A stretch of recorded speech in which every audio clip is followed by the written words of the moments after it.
Imagine if you have your vision as the car with the right team. Imagine how quick that vision will come into the footsteps. Something that was taking 5 years takes 3 months. This morning is all about leadership and influence.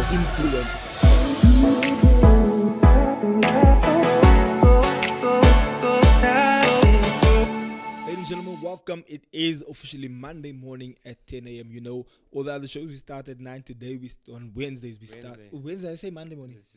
This is Wednesday morning, 10 a.m. Thanks so much for tuning in. And of course, you know, on a Wednesday, we have different kind of conversations. On a Wednesday, gents come here with suit and tie and blazers and shirts. But thank you so much for tuning in. And of course, I got my co-host, Mr. Varrie Jr. on stage, on the platform today. How are you doing, sir? Good, man. Thank you for introducing me. Thank you for having me today as well on the show, co-hosting with you. I think we've taken a break. We forgot the date. We forgot because I'm so used to I go Mondays with Jay, so now I'm still saying Monday. Meanwhile, it's Wednesday. But again, thank you for. Yeah, no, go for it. Good morning. Thank you, everybody. Thank you for joining us on the live. As Zakes, you've indicated, we really deal with some serious conversation on a Wednesday. Conversations that change the way people perceive us as a people. We generally specifically talk about the Khoisan issues because we find that is the biggest issue that our country is dealing with right now. And how that affects the country as a whole. So yeah, Wednesdays is really a day where we engage on serious issues, political issues, legal issues, and I'm always excited to engage the conversation and how the narrative of the Khoisan is being changed in the country as we speak from week to week. So yeah. Excited. Yeah, bro, you've been having a busy. So since the Congress, we haven't really had anything. You've been up and down. You've been different provinces doing different things. How many marches have you been involved in since the last conversation we've had? Yeah, so we've had, I think, 3 marches to date. One in Johannesburg at the provincial legislature. We had one in Welkom at the Machabeng municipality in the Free State. We also had one in Cape Town where we marched to Parliament and successful marches. And we do also have more marches coming up in all the provinces and outside of South Africa as well. We're engaging.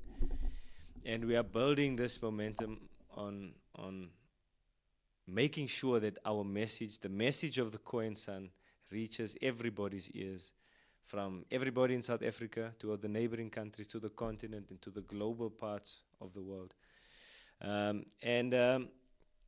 So we do have a march coming up now on the 23rd in Stellenbosch. Now, we all know Stellenbosch is where the money power is of the country. What people say, this is the people that control the economy of the country without even being in a seat of parliament.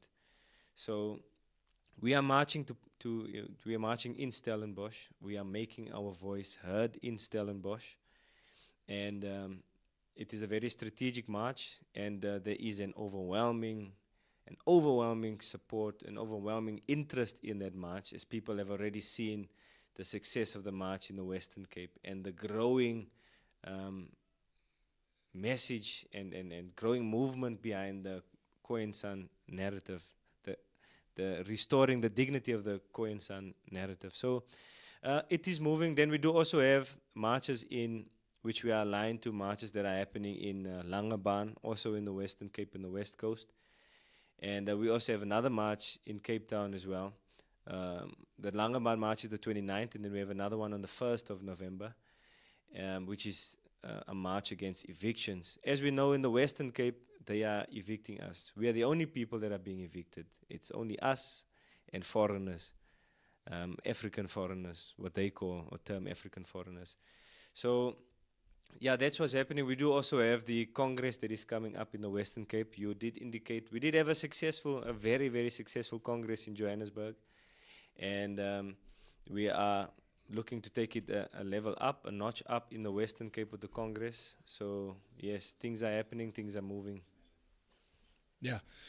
Then we do. In fact, we had a 4th March actually. We had one in the Eastern Cape, where in Nelson Mandela Bay, and that march was also very, very nice. It was successful, and very controversial. People find it controversial, but we are not afraid of speaking truth to power. That's what we do. Ons is nie bang vir niemand nie.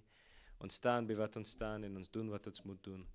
So yes, we are past the stage of talking nicely. We understand that we must be diplomatic, but we must also know when to be diplomatic and when not to be diplomatic, when to deal with the issue for what the issue is. And that's going to be the name of the game as we move forward. So, yeah. Let's go for it. Okay, so also today we have some interesting conversations happening because we have some guests on the show.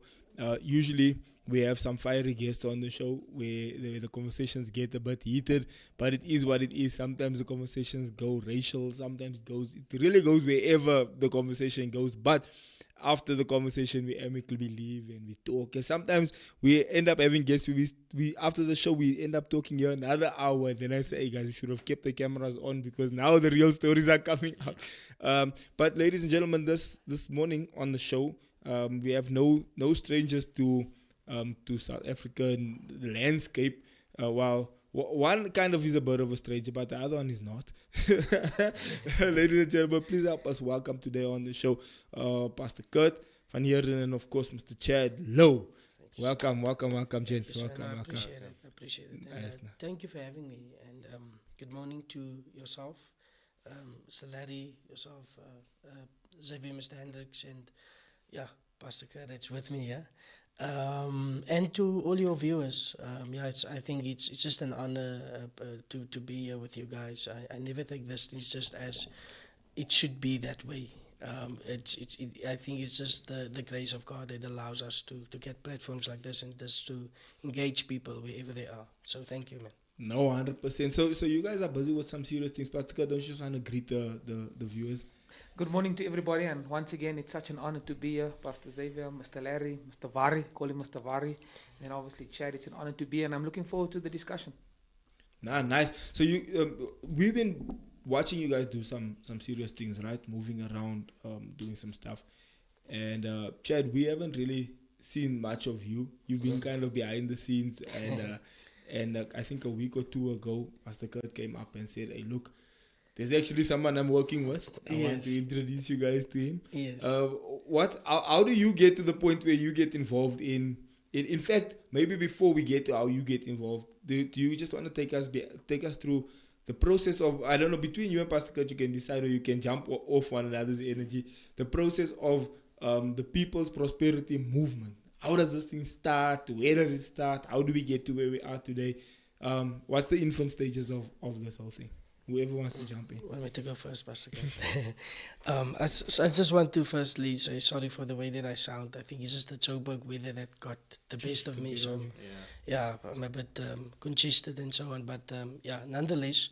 So I'm Chad Louw, and I'm actually from Oudtshoorn in the Western Cape. By the ostriches. Yes. Myself and Pastor Kurt actually got together because we when we had a chat, we saw that there's definitely similarities into where we see our country should head, especially with regards to what's happening in the country at the moment, and solutions to change the trajectory of our people in our communities. So where PPM is at, Pastor Xavier, it's obviously in the foundation phase, where we are still building with regards to getting the members involved, building our structures. We do definitely have a constitution that guides these processes with regards to from national to province to our regions, and then obviously to a branch level. That will always be our guiding document. That the constitution is actually brought up in chapters and then also refers to different clauses. So whenever you are going to have a chat, and let's say we have a meeting, people would arise based on a clause or a chapter and speak from that. Our process is going to be very democratic with regards to how the PPM is set up.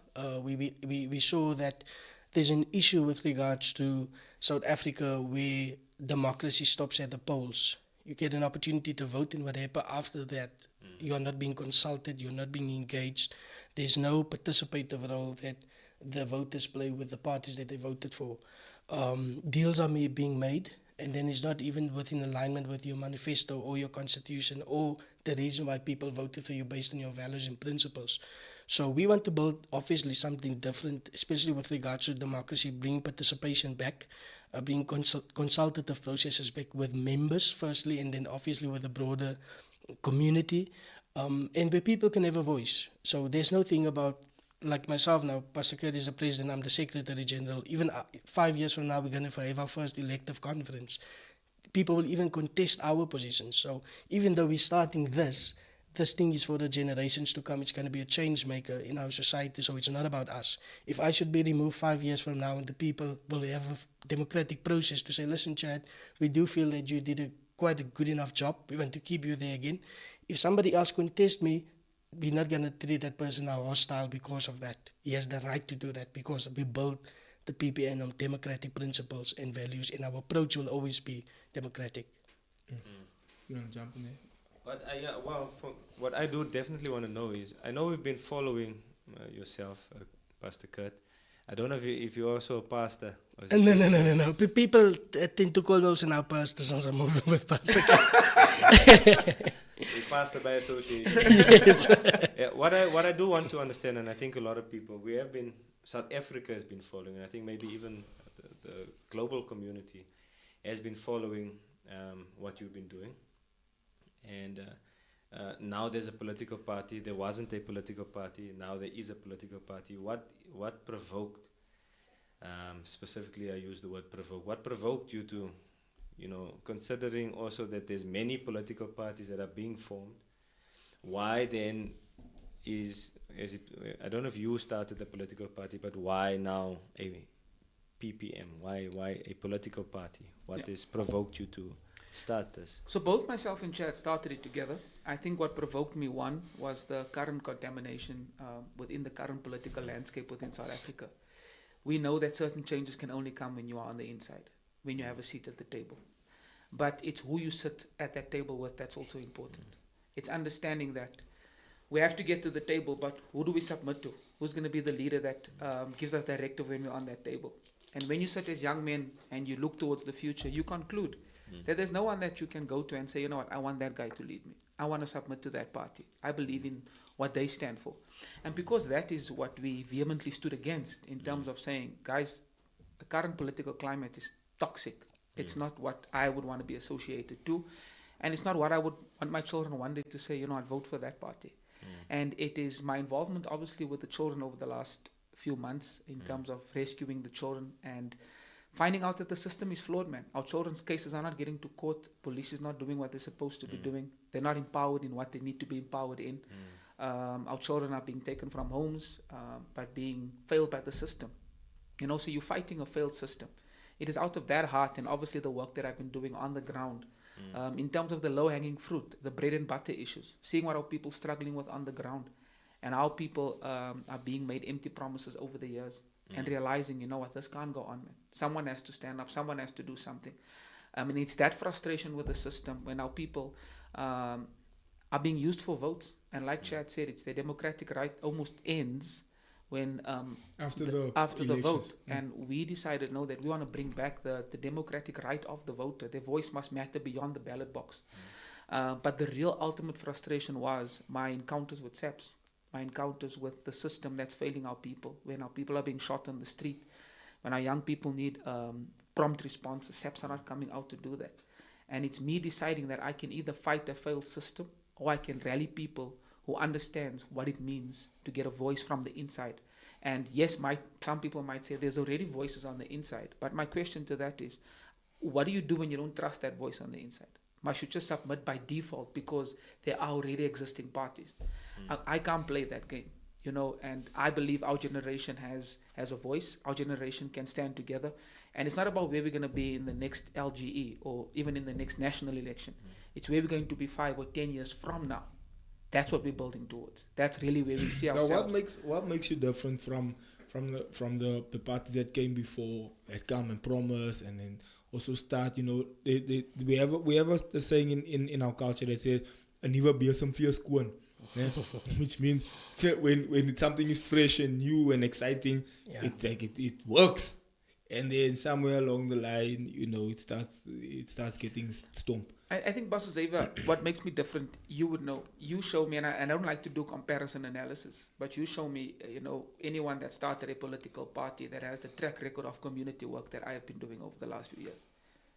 And I've been working in the community for the last 12, 13 years. Never an idea of having a political party. So the works that I've been doing preceded my heart for the community before my decision to start a political party. So I did not start a political party to impact the community. I impacted the community and saw the deficits in the community, and therefore decided that I need political power to empower the work that I have been doing in the community. So if you ask me what's the difference, that's exactly the difference. We did not start a political party to say we're starting this party to create the change. No, we were making changes and then realized that we can now make bigger changes if we get a seat at the table. Julia, I just want to ask one more follow-up quick on that before you jump in. I saw you wanted to jump in. What stops you from falling into the system? Because into the system of like and next thing when people are like, but you made us promise to vote for you, gonna this, but now you're just doing the same thing these guys are doing, or you're just doing the same thing the government is doing to us, and we stood for you, and because we've heard that song sung. Like, nah, we're going to be different. We're going to do things differently. And then 5 years down the line, it's like, but are you then doing the same thing that's been done to us this whole time? One of the things I always say to our people is that we're going to empower them. So one of the things when we get into our town hall meetings, we're going to make sure that we empower them on how local government election works and what are the things that we can do from the different seats that we need to get, so that we don't overpromise and underdeliver. So that people understand when we get a seat or when we get a PR seat or a councillor seat, what does that seat do? What does it give you power to do? So that the people on the ground can understand. And it's also empowering our people how politics work. I can guarantee you a bigger percentage of people don't know how politics work outside of them knowing they got to vote for politicians. And Chad said something so profound yesterday when we met with some of our key leaders in one of the communities. He says, politicians are striving from the ignorance of the voter. And we need to ensure that we empower the voter so that the voter's voice is just as powerful as the people they voted into power. Unless there's a collaboration between the voice of the voter and the one they voted for, then the one they voted for has failed them. And that's going to be the difference. It's us understanding that we empower our people beyond just asking them to vote for us. I wanted to ask, right, in terms of most political parties, I would assume as primary goals that, when we go out, these are the issues that we're going to focus on. Now, I don't want to assume that what you've been doing is the focus. You understand? Yeah, and maybe it is. But from you, from the horse's mouth, what is the focus of what you are doing, the political party that you've started? What are you focusing on? What are you hoping to achieve? Yeah. No, thank you for that, Mr. Larry. I think to answer your question to that, I will start by saying it's all about practicalities. We've heard too many speeches, we've heard too many dialogues, and it's on paper, and you don't see the implementation of that. And I'm happy that you're asking that, because why we are not narrow-minded or we are not doing narrow politics, but there should be a overview of what can we touch to change the lives of our people in the different departments, in the different sectors where they found themselves in. For instance, we're busy with a project that we are saying it's project 1 of PPM, where we are now building or giving infrastructure for an ECD center in our new RDP development. So government has now developed an RDP development. They only gave houses without any amenities or accessibility to the people that they give the houses to. The nearest ECD center is about 5 kilometers. So now you have Ansana, who works on a farm, that needs to get on a bakkie on a Sunday. She now needs to ask the neighbor to get my child to the nearest school, which is 5 kilometers. So there's two things. You will need to pay someone to get your child to school, or you will need to ask someone to walk your child to school and also still pay that person. Now, with our economic state, deficit either way. Yes. So with our economic state, this person now comes back on a Friday from work, now needs to split the budget, which you can't do actually, to give to this person because of the lack of accessibility. 31 years, 32 years now. I mean, when are we going to get to that point where we can look around ourselves and say, I have access to the things that were promised to me, and not just on paper? So we are not in government, but we are already delivering based on practicalities. Now, politicians would come and say, because it's PPM, we want to fight you now. My question to them is, do you have the capabilities to bring the infrastructure to them now? And then they would say no. So we would want to argue and play politics with accessibility, with the change we bring into people's lives with playing politics. And we don't want to play into that field. We want to say, listen, we don't have the access here. While you guys are fighting there about it's them and we must remove them and we must do this, we are going to bring the change to the lives of these people. I said this yesterday, and we had a conversation that if you live in an informal settlement, the nearest step would be 2 kilometers or 1 kilometer from your house. The fact that I have a house with tap water and running water automatically makes me 10 minutes ahead of someone that lives in an informal settlement. Are these the things that we talk about? No. So what's our solutions to these kind of things? So this is how deep-rooted our issues are. That just the fact that you live in an informal settlement today, it gives somebody that lives in a house with running water a 10-minute head start before you. I sort of want to also maybe provoke certain conversations also. We have honest and robust conversations on this group, right? And I think that's what people also want. They don't want us to sugarcoat matters and things like that. But let me jump straight into it. So I've been traveling a bit now, also going to different provinces and so forth, and we generally specifically focus on the Khoisan people. I think the first question I would like to know also is whether you see or recognize us as the First Nation in your institution. I know you did acknowledge that, but for the viewers that are listening now, right? The second question, well, thought-provoking conversation that I want to put forward is, I've been driving through different areas. I've driven to the Eastern Cape. In fact, I've been everywhere in the country and outside Namibia, right? And what I do see, specifically now in South Africa, is that the employment equity is a law that is passed by Parliament. And this law says, right, 79% of any place, all the employment positions must be filled by Black Africans. We are also Africans, but filled by Black Africans, right? And you take this is now my experience. You go drive through an area like Kraaifontein or Springbok or whatever area you want to take, Eden Park, Rege Park, Westernburg. These are predominantly so-called colored communities, Khoisan communities. Now, you go into that community, the law says 79% of that employment of that SCPS must be Black, regardless of whether there is any Black person that lives in that town. Right? And what I've seen now by this is that when and this is not about racism or wanting to be exclusive or whatever the case is. It's about, let me take housing for an example. You live in a community, there are people that are waiting for houses for 30 years. Now, because the law says Black people must be preferred or have priority. Yes, sorry. For those houses, regardless of whether there are brown people that live in that area for 30 years waiting for a house, 80% of that new development must be Black. Right? So now the people, the culture in the community changes. The SAPS can't serve people. The clinics are in a brown community is Black. And all of these factors, our communities change by these factors by a law. Now, they can't change. The SAPS can't go against the law. It's a government institution. So they have to follow the law and employ 80%, 79% Black. I'm using the terms now, Black, and all these racial terms for ease of reference. So now, the problem now comes in, how I see it, is people in the community are now affected. They turn to drugs, gangsterism, all of these things, because there is nothing to do in their own community. Because the law says 80% must be Black, 9% must be colored. When we know the Constitution says there's no race that exists in the country. Equality, but race is being perpetuated. The injustices of apartheid are being perpetuated by the very same by the new democratic Black African majority parliament. Now, I'm saying also, Parliament is an African majority, including us. We are part of the African majority. But ons is baie min, Yes. right?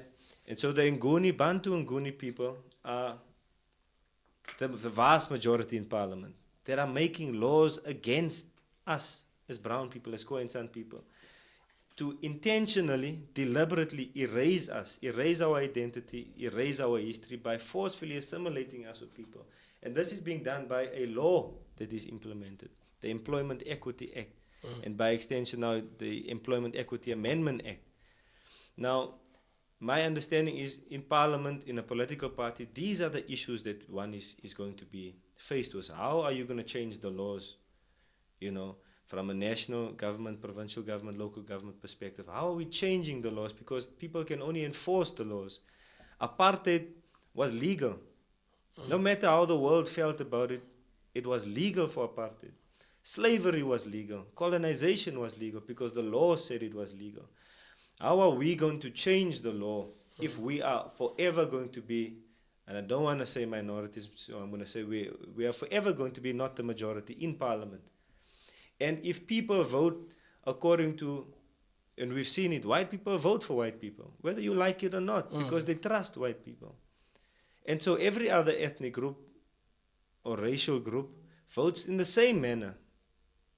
Now, I see that we constantly want to be the ones that we are for all. Yes, we are not racist against anybody, but in my view, how are we fixing my house? Before I go and fix my brother's house, what am I doing about addressing the issues in my house? Right? And I just want to know now, how is PPM going to be able to change or envision to change laws like these? Because we are the ones that are being erased.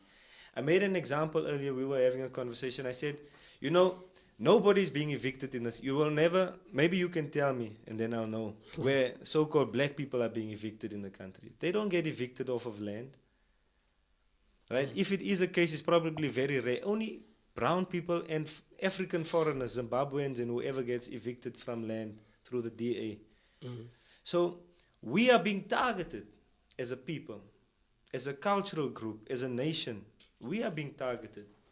And I want to know, for me, when I look at any political party, I want to know, how does this address my problem that I'm faced with? You understand what I'm saying?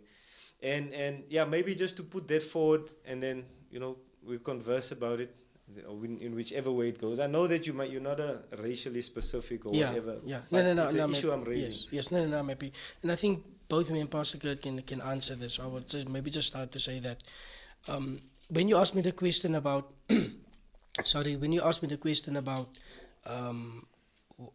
what are we bringing for the people and the change that we want to see happening in our community, I wanted to refer to, first, our focus would be the systematic changes that needs to be put in place for us to bring forth the change that we want to see in our communities. That's very important. And that's specifically the things that you were referring to and made a reference of, like employment equity. Now, I've dealt with two issues which I'm going to mention. One was, you live in, like, I'm from Oudtshoorn, Richtersveld specifically. I'm from Richtersveld under the Oudtshoorn municipality. Now, the demographics, and you are fine with me mentioning colored, right? Yeah, if you use the term colored. Yeah. But we understand what it means. yes. That's why I just wanted to first get if you are happy with that. Okay. Yeah. So the majority of the demographics there, it's colored people. There's about 100,000 plus people residing in the Greater Oudtshoorn municipality. You have someone from Oudtshoorn, has the qualifications, you apply for the job. The response is not that you did not qualify. The response is employment equity. So we can't appoint you, but you are a colored person in a predominantly colored area, municipality area, and you can't get a job. And you're even from that town. Those are the issues that we have. So what systematic changes should we then bring forth to say that, listen, there's definitely something wrong here. Because how am I from a town? There's an opportunity for me, but I'm disqualified. And we are the majority in terms of race in that specific town. So the second one also that I want to refer to is, I dealt with an issue where you talked about the eviction, where a municipality wanted to evict colored people when I saw the eviction letter or the court order, it said they were respondents in this case, but they say unidentified occupants. So they don't even know who it is, but they want to remove you. And then I said to them, no, but there's something wrong here. How can you want to remove someone, but you can't even say, it was Larry that resides there, and this is the reason, because he had maybe a contract with me, he didn't honor the contract, so now we must now evict them, or whatever the case may be. But the municipality has already rendered services there. So how do you evict people if you already rendered services there? Because the day when you started rendering services there, you identify them as humans that needs these services, the basic services, water, sanitary, pollution facilities, doesn't matter what it is. We've rendered those services, lights and everything. Now tomorrow you come as a municipality and say, hey, we must evict you now. It's wrong. We fought that thing, and then they said, no, it's fine. The people can continue to live there. So those are the issues that you said, that it's almost like we are being victimized in a way. And lawfully, there are so many loopholes that allows them to do that to us. And that is incorrect. My third thing is that we definitely do acknowledge the Khoisan is the First Nation. Definitely, I'm in agreement with that. I just wanted to answer you on that as well, because that was your first question when you went to do this. So the systematic changes that we need to bring, it's obviously gonna be a journey. And for us to get there, I mean, as colored, based on the population, stats-wise, we are 8.2% of the population in South Africa. So my question is that if we do stand together, like you referred to, getting our house in order, will we still have enough to bring those systematic changes inside, especially in a place like Parliament? Hence the reason why we are taking the approach as PPM to say we are non-racial, because the fight that we are fighting and the system that we need to fight, we are all being affected by that. Yes, in certain instances, like employment equity, some races might get the benefit of it all, but let's take it to communities. If there's no electricity, doesn't matter if you are colored, black or white, you get hit by that. If there's a pothole, doesn't matter if you are colored, black or white, you get faced with that challenge. So our focus is on the bread and butter issues that you're being faced with now. How do we address that, because it affects all of us? And then we move ahead to the systematic challenges. And for us to get to that point, to have a certain majority or power or vote that's in the majority to change laws, policies that works against us, that doesn't work for us, then we will need to work together. And I don't know if you get what I'm trying to say in terms of numbers, because you understand that it's a numbers game in terms of voting and passing certain legislation. And I like what Pastor Kurt said earlier on about educating the people, about when you make promises. I can't say to someone, we're going to build houses. We're not even in national government. That's a national priority, not a local government priority. But people are not being educated on these things. That's the thing. That's why I said yesterday that the politicians knows that our people are, and with regards to the processes, and then they thrive on that because they know they don't know this. There's some in the Bible. There's something that says, I'm going to say this in Afrikaans. My volk gaan ten gronde as gevolg van 'n gebrek aan kennis. Now, there's two things there. Volk gaan ten gronde. The second thing is aan 'n gebrek aan kennis. Now, as jy nie ten gronde gaan, it means that you're being educated now. So how are we going to get there? So now we need to educate our people. That's why we make our processes participatory, to educate you on how does this work? How does the system work? How will we fight the system? How will we change the system? So that you can be empowered. If you are an ordinary member in PPM, you can take up any position because we've empowered you to a level that you understand the Constitution 1 of PPM, even to the Constitution of the country, because there's no other document that's higher than the Constitution. And even in that instances, there are a lot of flaws. So we will need to get there. I had a chat with Dr. Alan Busak, which I have a relationship with, a very good relationship for the past 4 or 5 years. And we had the honor to meet with him 2 weeks back in Cape Town to discuss a few of these things. And he specifically referred to even the flaws in our electoral act, in our electoral system, the flaws in our constitution, in our systems. That's the conversations that we are having. And that's why we want to stick close to guys that has that knowledge and understanding. We don't know everything, but we can engage people. That's why we bring people in on board that has knowledge and capacity and skills and expertise to say, listen, this is how we do this. But not just for that person now to be the one that does it all, but for him to join a broader team to say, how do we do this together? And then that's what it is about with regards to that. Yeah, look, just before you come in there.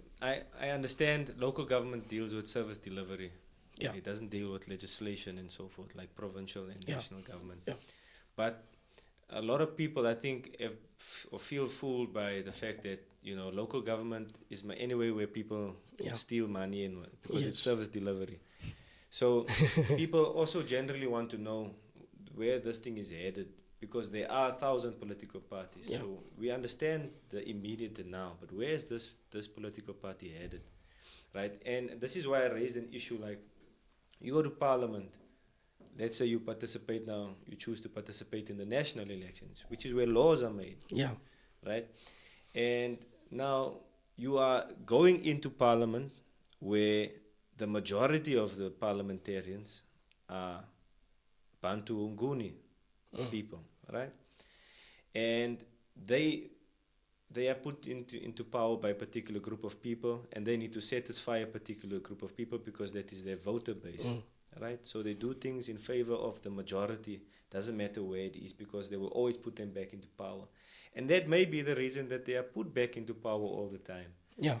So how do you go into a majority Bantu parliament, right, and in an African country with African people, and raise an issue or change an issue like an Employment Equity Act?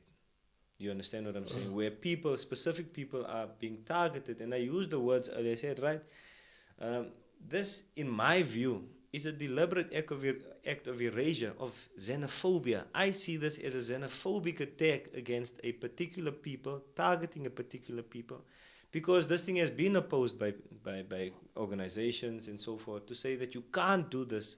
You can't go to Mitchell's Plain and the whole of Mitchell's Plain is employed. They employ a Bantu or Nguni person. We've had issues of, and I'm raising this because these are the conversations on the ground. Very important. Right? Is the issue now in the Western Cape, or that they had for a long time, is the people are being imported from other provinces to fill the gap in the Western Cape. Now this is a big issue. This is now not just a community. This is a whole province that is being pushed to the side where they are the majority to import other people to fill employment quotas that the law prescribes. So how do we then go into parliament, majority led by Bantu people, and make laws that will affect our people positively, or change laws that are affecting us in a particular manner? Is the political system a viable system? This is the point I'm getting to. A viable system of being able to change the narrative.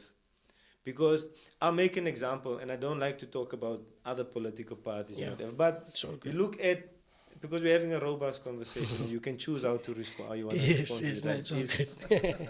You look at the PA, for example. I've never seen them raise, and they're doing great work. I can acknowledge what is being done, right? But there's never been a time that I've seen, that I know of, and maybe there's happened, where a private member's bill has been raised, which they have the right to do, to say, no, this is wrong. You know, in terms of employment equity, yes, you can challenge it, but the law remains the same.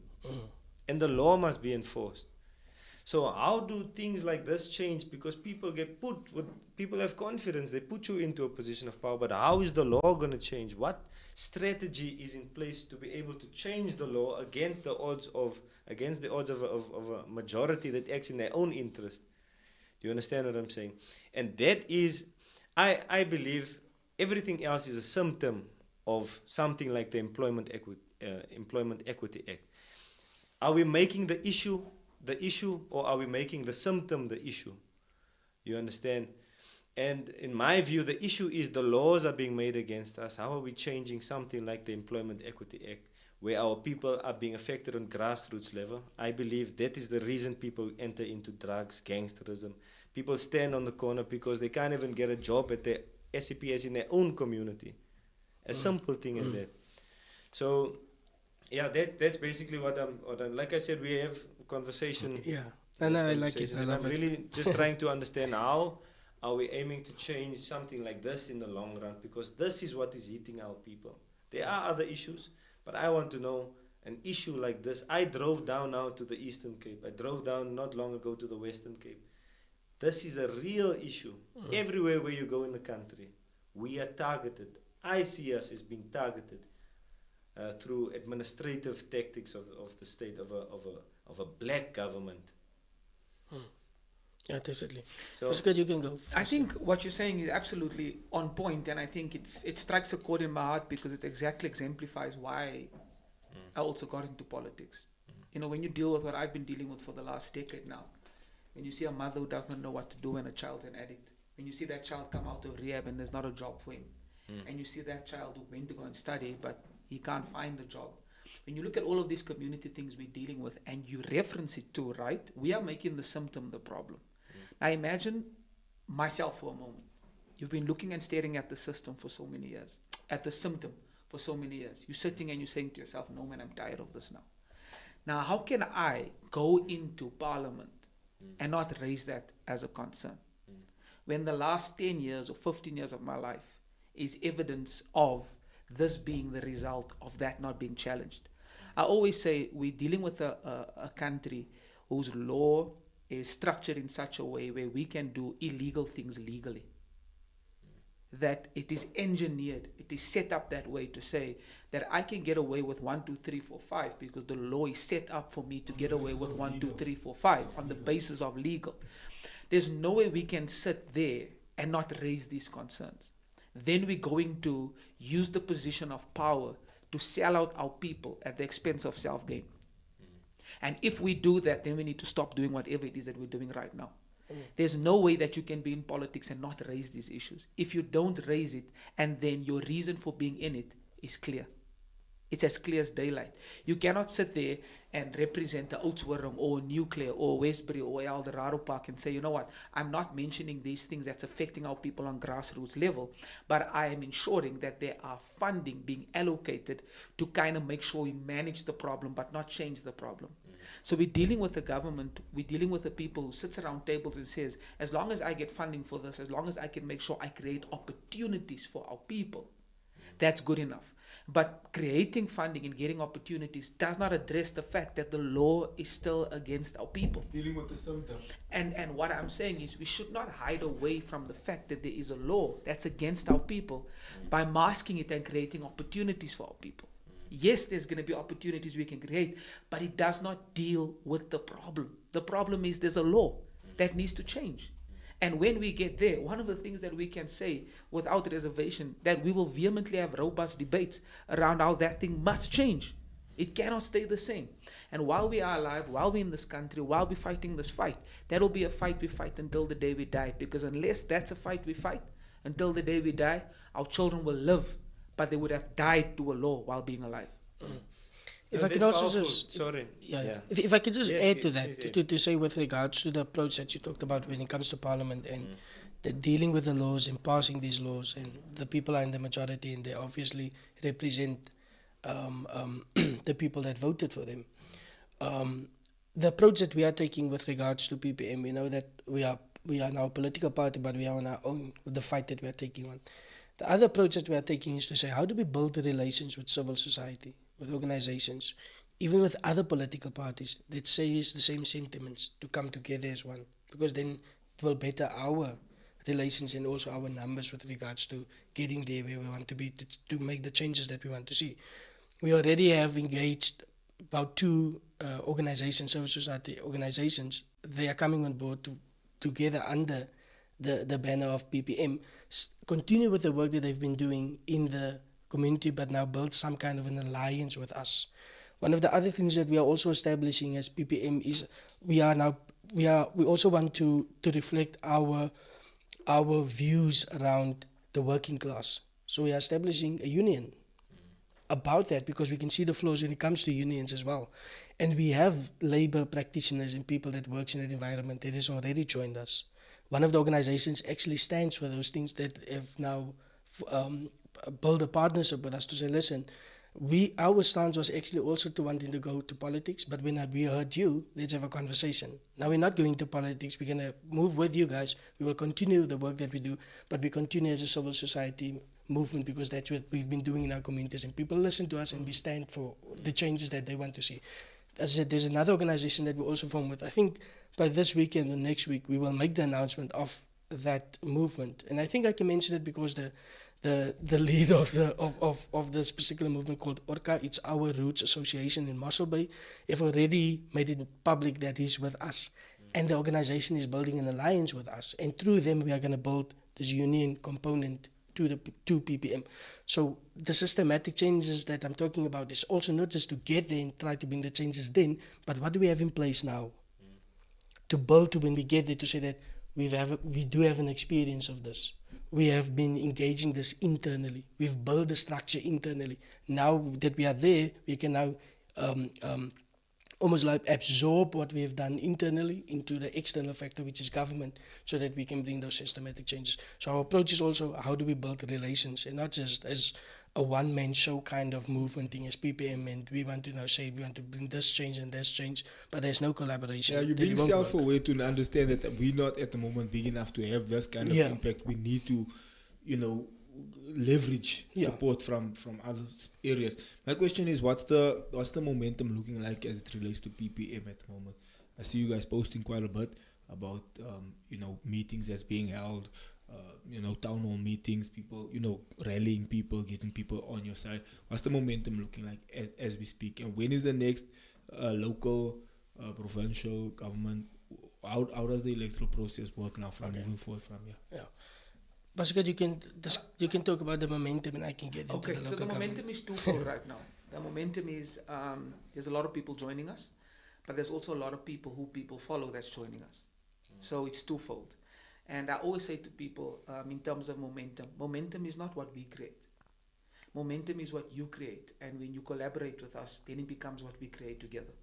So especially what Chad mentioned in terms of engaging civil society and what people are doing within their own spaces, we will never get to a point where we say, once you join us, stop what you are doing. No, that is not momentum. That's a dictatorship. We believe that it's not in conformity that's going to bring the change. It's in embracing that diversity. And when we get to a table and we agree to disagree, it does not mean it changes the main thing we want to go and change. What's that? It's these equity bills that we must change. This thing sits on us every single day when we talk, because it's not right. And even though we're not a race-based party, a white person must understand that's going to be our fight. A black person must understand that's going to be our fight. And if the law is against a particular race, class of people, whether you're white, black, we're going to fight it. It's on the basis of ethics. It's on the basis of ethics. And that is what we must bring across. And that is what we are after. So the momentum is driven differently for different people, because everyone is fighting a different fight. But if that momentum is moving faster and this one's moving slower, or that one's moving faster, it all depends on the fight that you are fighting in reference to the cause that you're standing for. But if we collaborate, we create one big momentum. So I can't specifically tell you what the momentum is looking like. If I tell you, I can judge it based on numbers. But that for me is not momentum. Numbers is not momentum. We've been reducing politics down to numbers for far too long and not change. So if I answer that question one way in terms of numbers, then I can say to you, our momentum is great. But what does it do in reference to real momentum where change is possible, where change needs to happen? You can say I got 100,000 new members, but then no change. And then all I'm saying is this: we're getting votes. And then I'm like every other politician. But the momentum must show that I'm working and bringing effective change on the ground. I always say this: rather have us create, or let me say it this way, rather have us create momentum that's changing lives and not get votes, than get votes and get into power where lives hasn't changed. I hear you. Look, and there's also a thing that... No, it's all good. No, I just wanted to answer the local government. They just hear that answer before you jump in. Are you fine with that? No, yeah. We're here to hear you guys. Yes. So I just quickly want to touch it, then I will go into the local government thing. So hence the reason why I refer to or made a reference to practicalities. The one is project one about the ECD. A project two that we will announce soon is a safe house in Joburg. So what we are doing is we are already talking about the change. So it's not about a numbers game or about voters, but what change are we bringing while people are building this thing with us. That's why we have projects that we are announcing and projects that we are working on, so that people can see. But it's not just about gaining our vote, or not just about gaining numbers, but when you join us, we do the change that we want to see together. So that's one. The second thing is with regards to local government. So obviously, in November 2026, the term comes to an end. And then 90 days from that, according to the Electoral Act, there should be a local government election. So the Minister of GACCSA then has an opportunity to proclaim a date to say that date will then be gazetted to say that will be the official date. I've held government positions before, so I do have solid relationships still. But I've heard along the grapevine with conversations that I've been in that it might be 2027 January, because November, then there's December, and then there's January. So it should be in 3 months' time from 27 November. or 26? 27 January. If not, then it will be maybe in December, then 2026, which is going to be different dynamic because I've never participated in any elections in December. Yeah. So you're saying 2026 or 2027? It's either going to be end of 2026 December or beginning 2027 January. Local government elections. Look, we are here to hear what it is, and we have different conversations. And for us, we want to really understand what it is. And I know, and this is what I think I mentioned it in the beginning also. I know through my engagement, through what I see, that you guys never started, or I can speak from what I know. You never started. I never knew you were affiliated or part of a political party, and yet you were effecting change. The change we're talking about.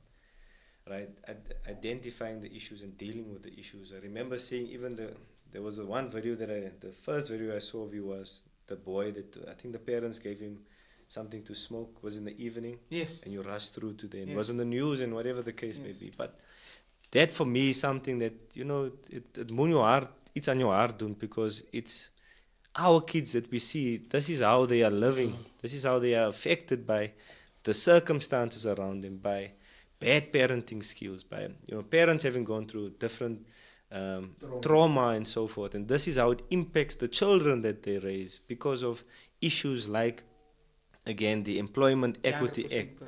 It all comes back to a problem that leads to all of these symptoms.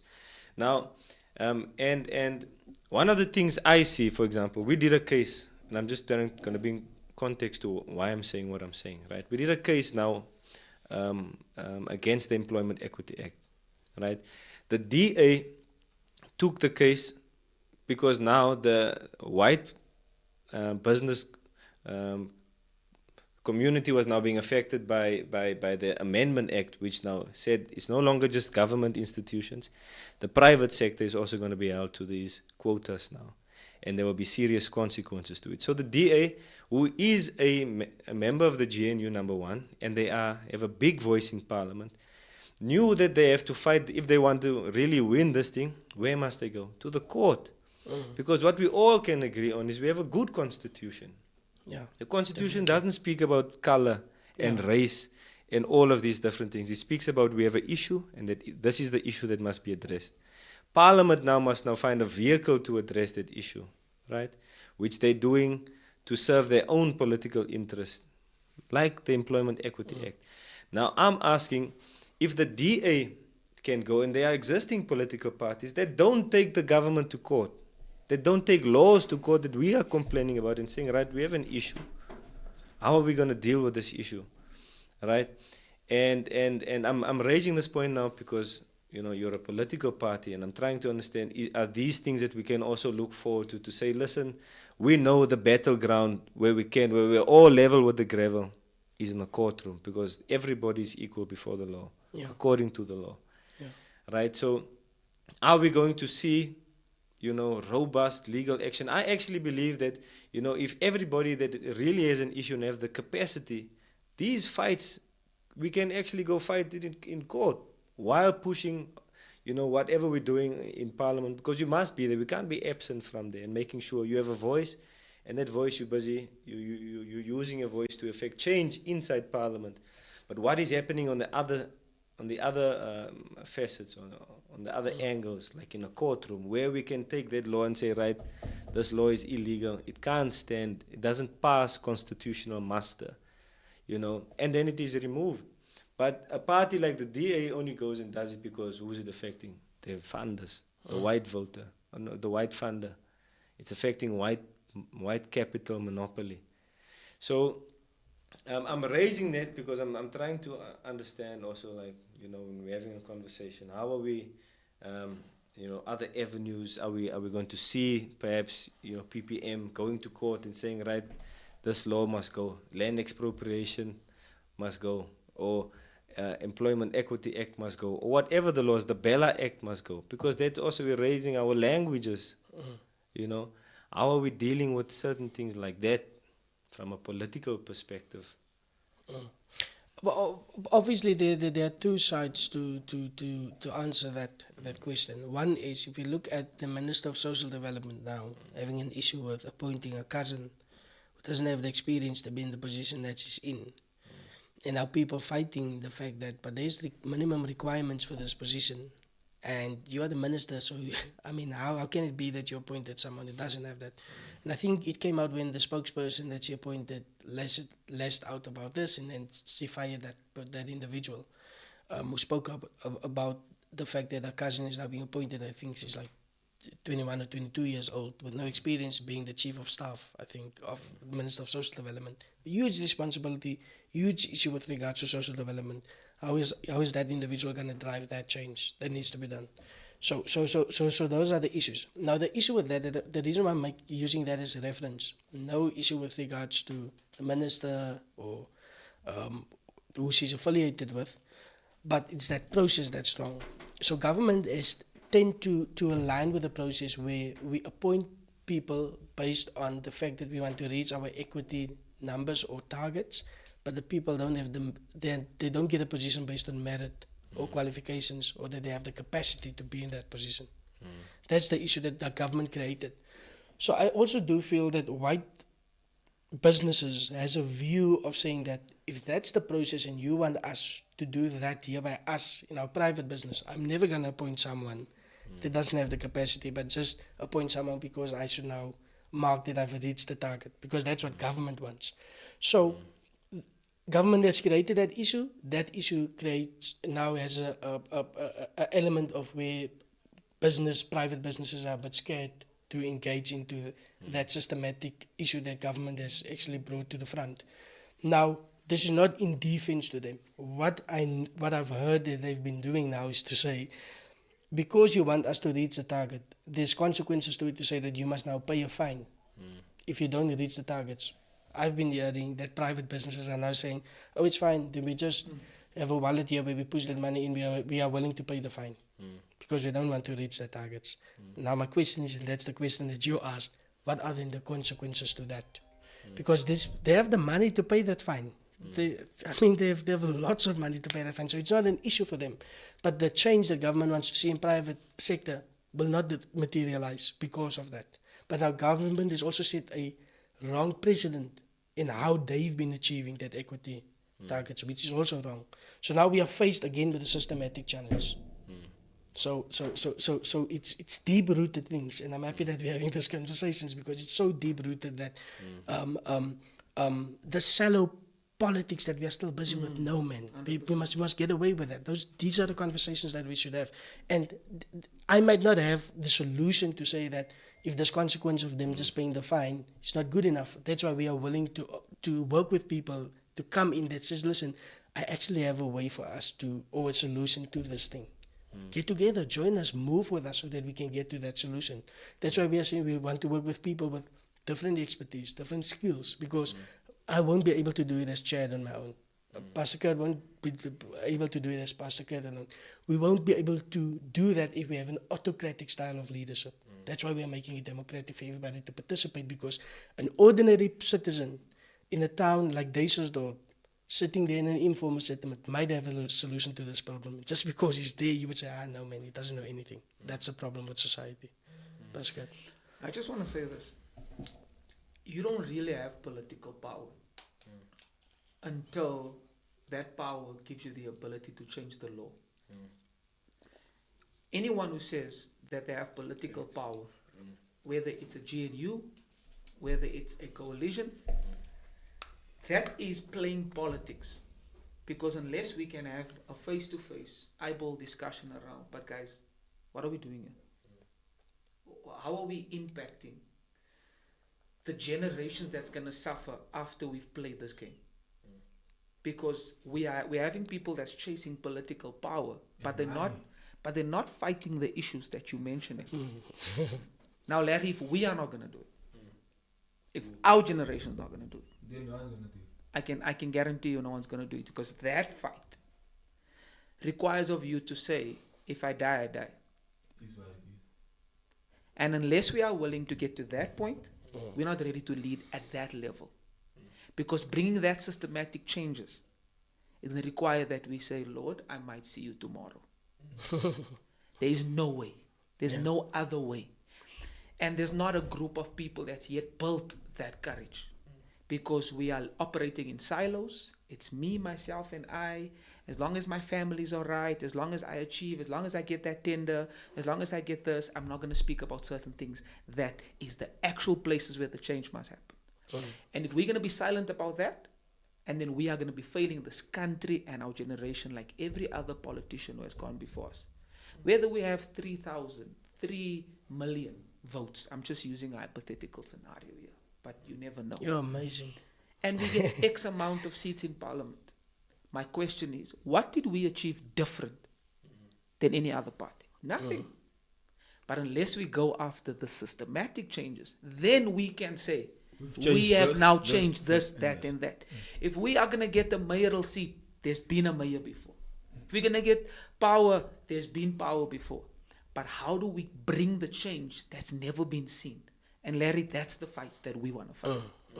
And if I can also just say something on that, Pastor Kurt, and that's why I say that it's because people have used the word power wrong. I tend to use the word influence, because you must influence the position of power that you have, influence the change that you want to see, because people tend to, when they hear the word power, they just lock power with all of these things that we don't want to see and we don't even want to mention. So that's what's wrong.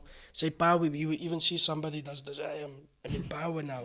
But when you say influence, you don't see them do that because they don't see the benefit of influencing, what they can do when they have the position. So that's very important to us.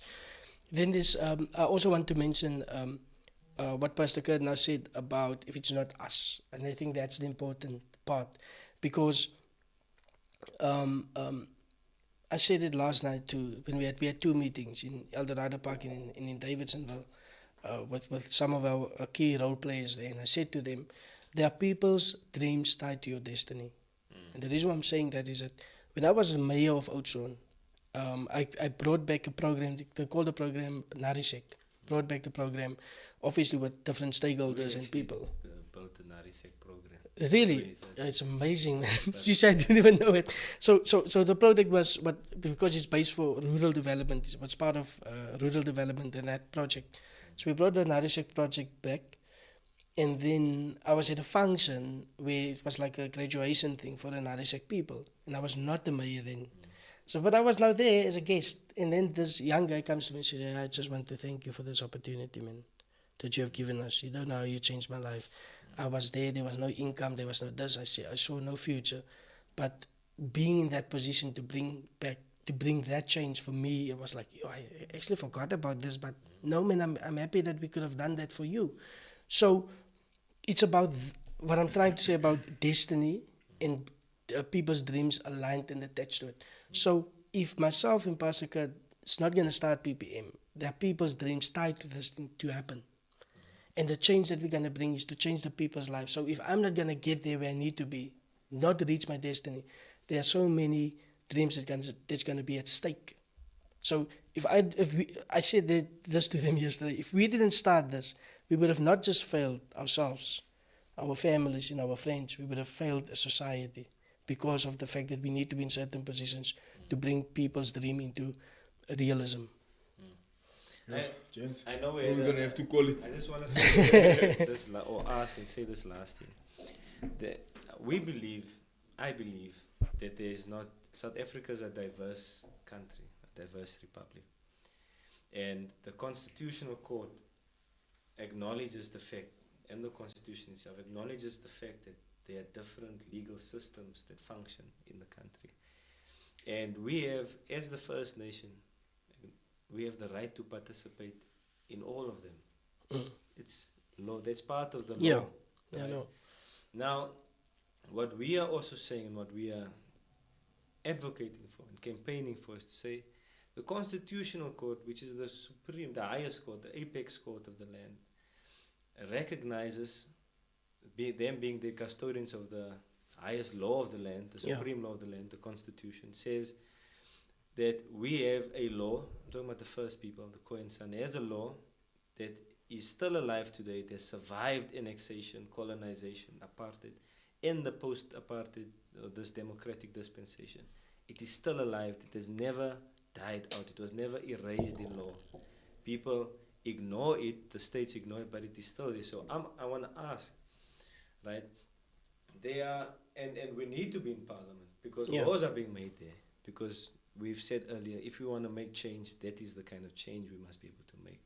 And if we have a right, according to the law, to be there, but to also work and develop our own law, as is our right, that the Constitution acknowledges. Doesn't give us the right, it recognizes that the right exists. Now, what we advocate for, and we're also busy with the charter, saying, right, you know, in this charter defines what our law is, and whether this law can be implemented now in a court system to say, right, you have an Employment Equity Act, but we have this. And now international law says these two must now be, they must be measured first and foremost against the Constitution. Both of them can meet constitutional muster, for example. But then the international law, which South Africa is also subscribing to in terms of Section 39 of the Constitution, 39(1)(b) of the Constitution, says they must interpret any law in the country that is consistent or that promotes international law. Right? I'm just paraphrasing now, but it's about recognizing this international law, and any law that we pass must recognize those international standards. So now, international standard says when these two laws come into conflict with one another, Aboriginal law must take preference over it, as long as they meet constitutional muster. So if there is another way, or let me not say if there's another way, if there are many different ways, is PPM also looking into all of the different directions, pursuing, I'm not saying we mustn't pursue, we must be in parliament, absolutely, but other ways that are existing, you know, it may not be this, it may be other things, but are there other avenues that can be exploited to achieve the same goals? And are those avenues, are we hunting for those avenues to exploit and make those changes that we are pursuing? You know, because what you say resonates me with my heart deeply. These are the issues our people face. It's a painful issue. And what avenues are now available to us to be able to make and effect those changes that we're speaking of. So I'm just raising that so that you also that you understand, like even in terms of us as the First Nation, we have rights. Are we really I don't want to use the word exploit. Are we really looking into what those rights are and how those rights that we have, unique rights, those rights, are we looking into them and how we can also affect these changes that we are vehemently looking to implement and effect? But what I actually want to answer on that is, and that is the important thing of the consultative processes that we said we want to have with different organizations, the First Nation, other role players, civil society organizations, because that's the importance for us to have the conversation so that we can also be empowered and have an understanding of where we're heading. So we might not have had that conversation, we might have had conversation about global politics, but what you've mentioned now is now something different to that. And I'm open to say, Mr. Larry, if we can have a conversation, if we can bring like-minded people together to empower us even on that, why not? Because that is what it's all about. We can't build something here and we are not ready to learn, because we learn each and every day. So that's very important. So this is not an egoistical thing. So I'm not going to talk to them, I know everything, I know how we're going to do this. No, we are open to say that let's work together to achieve that. And then I just want to say this, and I don't know where that process is, and I do know and I believe that you guys know about that, with regards to the First Nation having a seat in all three spheres of government, which is going to be almost like ceremonially being given to the Khoisans without competing in any elections, to have a seat to also bring about the changes that you want to see in local government, the provincial legislature, and in the National Assembly. How far is that process? Because I've sat in the meetings where I think they said it's going to start in 2027 or 2026 with this elections, or has it now been extended to the First Nation getting a seat after this election that we're heading to now? Is it, well, is it a question? Yes. Yeah. According to the charter in itself that we are busy drafting as the nation as a whole, defines what the process is, how that works, what powers do the First Nation have, and so forth. And we're saying, number one, we don't want a ceremonial seat or symbolic seat. We're saying we want veto power.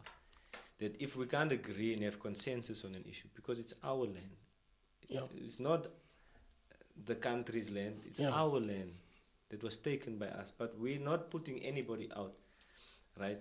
And it would be against international standards to put anybody out. We are here, all we want is to be recognized for who we are, and the power to be at the power to be at the table and speak from being the owner of the land, along with everybody else, but always acting in the interest of everybody.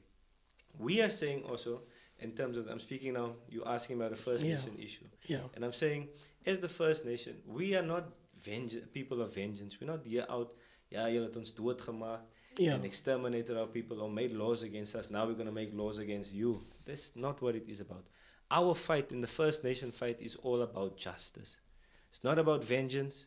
We want to see a white person thrive, a black person thrive, and I'm using race again. We want to see everybody thrive. We will never celebrate in the demise of any person. It doesn't matter what your race, your religion, anything is.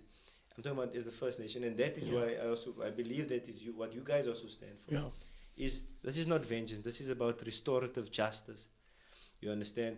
So in answering the question, that is not something that can happen in 2026. Or that, let me rather put it like this. It is not something that can be given to us by the government. It is something that we are taking to the court and telling the court, listen, according to international standards, this is how it must be, and it must be implemented. And the same way apartheid came down, apartheid never came down because of,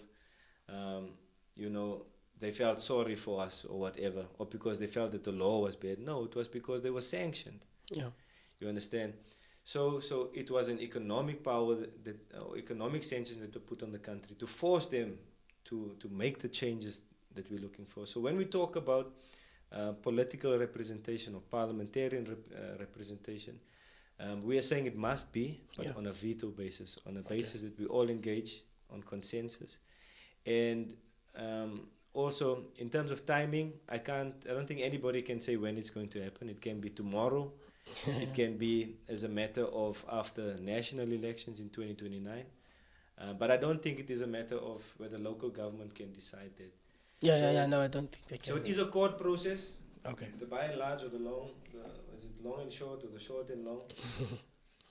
The long and short of the it. long and short of it is it is a legal matter. And I think everything that we've discussed here today is we're talking about the legal, the legality of it and how we are affected by the law. Because ultimately that's the bottom line. What does the law say? And whatever we do, we must first be able to establish what is the legal premise. We must first define our approach or our goal in law. This is how we are aiming to achieve it. And then pursue it. Or make whatever we want to achieve legal and then pursue it. So, and like I said, we're having a conversation, man. I know you want to close. There's a last point. There's a last point I want to make also. And we'll get to the closing remarks also. And this is my closing remarks. Is I see the Employment Equity Act and the Employment Equity Amendment Act and even BEE in the way that it is, and the procurement policies and the language acts and so forth. I see all of that as an act of deliberate, intentional erasure against a targeted people, against us. And there is no space, you can fact check this, there's no space for colored in the law. They create, colored is legal fiction, they create that and put a fence around and say, right, it's a legally created identity that was imposed on you with these barriers. And this is why we're telling people it was never our identity, and we reject it because this is the intention of that as well.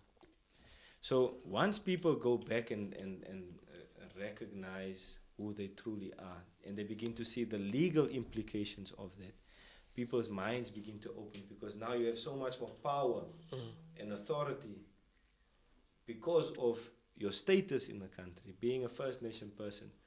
So I don't want to take a long closing. The point that I wanted to bring across is, how are we dealing with the fact that the laws that are being made by an African majority parliament, by a majority of Bantu people, which are African people, that are making laws against other African people. How are we dealing with that? Because we see it as a tool of erasure. We see it as a xenophobic attack against a particular group of people, as a tool of extermination, because they want to erase our history, our identity. So I don't want to make the point over and over. I did emphatically just want to put that also out. And I think I want to close maybe with saying it twofold. One, I also think we got to look at it generationally. Yes. I think, and I got to be careful how I use my words here, but if you look at the different ethnic groups in terms of politics now, the ethnic group that's running politics that is marginalizing a certain group of people constitutionally and in terms of the law are people who's come through the era of apartheid. So if we're going to change that, we're going to have to really see how we can, as the next generation, find equality within the different race groups. Because unless we first find equality there, we're going to run the risk of the current race indoctrinating the up-and-coming race. And then we're just going to fight the same fight in the next generation. But I want to close by saying, and I want to just say two things. If the Khoi and San people are given a seat, it's no different to people voting for us. Unless it's on a veto basis, they don't have the power. That will almost be like, we hear you, just take this and keep quiet. Yeah. And that is why we need to understand when we get into parliament, that we don't spit out the same political rhetoric that has been there. Because if we do that, by default, we fail our people. So, in closing, if I were to say what the PPM is here for, is to say, guys, we don't know everything. Let's come around tables with everyone, and let's lock your minds into how it is that we can take on this fight. But there's no way that you can ask someone like me to sit on the benches and fight the symptom for the rest of my life. When you say yes to politics, you must be willing to say, I'm ready to die. In the context of the required ring you got to fight in. If you don't fight in the required ring, then you're just going to be making a noise. But you got to fight in that ring. You got to get to the court. If you don't get there, then what? Then what are we doing here? What are we doing? We didn't achieve anything. Exactly. But if we're not going to do it, if our generation is not going to do it, hence I'm saying, Pastor Xavier, how do we have this minds that we have, this boldness that we have, and join a party? Because we know it's not going to happen with the parties. We're going to join. Yeah. So we might as well say, we got to be that generation that says, we're going to take on that fight. Yeah. Because if we're not going to take on that fight, we're going to be sitting and saying, do this, do that, we don't agree with this, we don't agree with that. Then we turn 38, then we 40, then we 45, then we 50, and then what? Then we failed our children. 100%. So that's my closing remark. Thank you, sir. Closing remarks on your suggest we have to close now. Yeah. We have another engagement. Yes. My closing remarks is just in relation to what Pastor Kurt said. I'm going to be very short, and it's just two questions. One is, somebody posted to say that as colored people, we don't want to be led and we don't want to stand under authority, and that's the problem that we do have. And with what Pastor Kurt just said, is my question then to people who's watching is, led by who and under whose authority? Because that's the issue that we are sitting with, and that's why we are taking on this fight. Thank you. Thank you. All right. Closing remarks. Ladies and gentlemen, thank you so much for tuning in today. Thank you for everyone that has tuned in and dropped comments in the comment section. It's always nice to see you. Gentlemen, thank you for coming out today. My co-host, thank you for coming out. I wish you guys all the best moving forward. Be watching. And of course, there is conversations happening behind the scenes. Pastor Kurt and I come a long way. We are both youth pastors. since 2010. He actually sent me a picture the other day, like, yeah, bro, this is where it started. I was like, yeah. So, proud of what you guys are doing. Thank you so Thanks, much. Pastor. Appreciate I'm it. proud of what you guys are doing. I'm inspired by your courage, your boldness to go into places and not be scared, to not back down. When I phoned Pastor Kurt, my opening statement is, who are you fighting with again? He's like, I'm not fighting with anyone. It's the same conversation I have with him when he answers the phone. I'm like, hey, bro, who are you fighting with today? He's like, I'm not fighting. But guys, it's because the boldness, you go out to address issues and it comes across as, why does this one want to? But it's like, hey, bro, we're addressing the thing. It needs to be addressed. Yeah. It is what it is. You know, if it looks like we're fighting, it is what it is. But we have to address the issue. Yeah. And so, thank you for what you guys are doing, including you, Junior. You're pushing hard. You're doing what you're doing. And I know on social media, it looks quiet. You get a lot of followers. You get a lot of whatever. But when you switch that camera off, it's like, it's draining. It's a lot. It's mentally draining. It's emotionally draining. It's also spiritually draining. So keep your spirits up. Keep your emotions high. Look after yourself. Yeah. In this journey, because it's a long journey. It's a draining journey, and there's a lot of pushback coming from a lot of places. So stay focused. Keep it going. Thank you everyone for watching today. See you guys on the next one. Love you. Goodbye. Imagine if you have your vision as the car with the right team. Imagine how quick that vision will come into the footsteps. Something that was taking 5 years, 6, 3 months. This morning is all about leadership and influence.